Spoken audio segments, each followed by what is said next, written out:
Hi, my name is Danielle Stetner, and I will be sharing with you my experience using the Peak Relational Training System Direct Training modules. So I used the Peak Training Module System to teach Textual Sight Words 12L and TAC Time 12O with a 14-year-old male with a diagnosis of autism. And I will be using a multiple baseline across behaviors research design in order to assess my module training. A bit more information about the participant in this study. For the purpose of this study, his name will be Mark Johnson. He is a 14-year-old male student. While he's very vocal, his comprehension skills are on a kindergarten level, and he has a diagnosis of autism.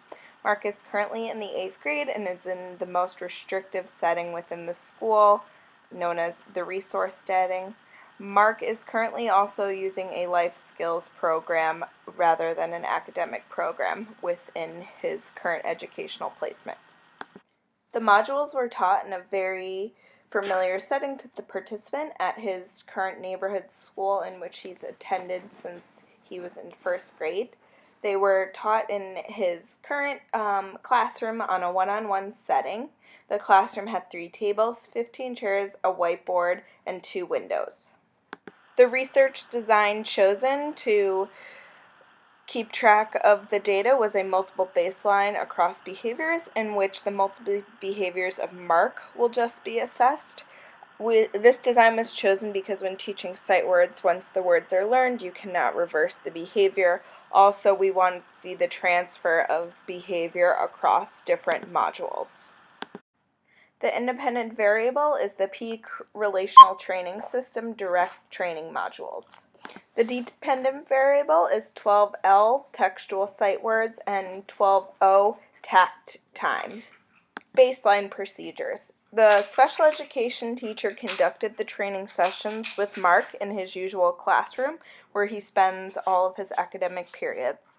6 baseline trials were conducted for textual sight words, and 10 baseline trials were conducted for TAC time. 5 sight words from the Dolch sight word pre-primer list was used for baseline. The special education teacher presented the student with a card of a word and asked, "What does it say?" No type of reinforcement was given regardless of student response during the baseline procedure. For the time intervention, 10 different clock pictures with both AM and PM times were rotated throughout the trials. The teacher asked, "What time is it?" No type of reinforcement was given regardless of the student response. During the intervention procedure, the special education teacher conducted the training sessions with Mark in his usual classroom where he spends all of his academic periods.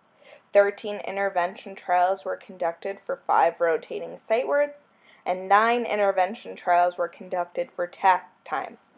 The teacher would show the student one word card during the sight word phase and one picture of the analog clock during the time phase. She would then ask, "What is this?" for the sight words, and during the time intervention she would ask, "What time is it?" If he gave the correct response, he was provided with a token and verbal descriptive praise. He already has a token economy plan in place in which he earns tokens that he can trade in for different prizes that have already been selected for him. If he did not provide the correct response, the teacher repeated the prompt until the student provided the correct response.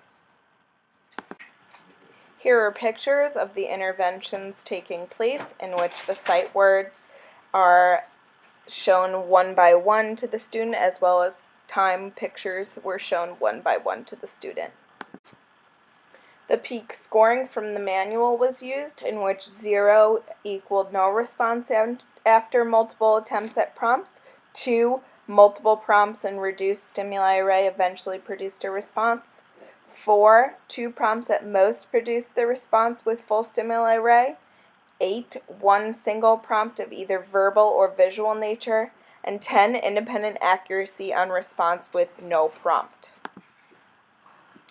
Displayed above is the graph with the results attached. You can see that the first intervention had a baseline of 6 sessions until it stabilized, while the second intervention had 10 sessions before it stabilized. And then you can see that in intervention 1, it was pretty stable, and then it dipped in session 15, and then from session 15 all the way up to 19, the intervention was increasing, while in session 2, there was a little bit more variability in which the intervention produced all different types of responses. The discussion. So, using the multiple baseline design to measure the peak intervention has showed that Mark was able to make significant improvement in both tact sight words as well as reading an analogical clock. Mark went from a baseline ranging between 0 and 2 to an intervention line reaching the maximum potential of independent accuracy. Further studies should include the use of more sight words in the stimuli rotation. The reason 5 sight words were chosen, as the teacher that has previously been teaching this student has been rotating the past 3 months 10 different sight words in which the student has made no progress. So in order to make progress, I decided to go pulling back on the amount of words used in the rotation and then trying out this type of training, in which it ended up being successful.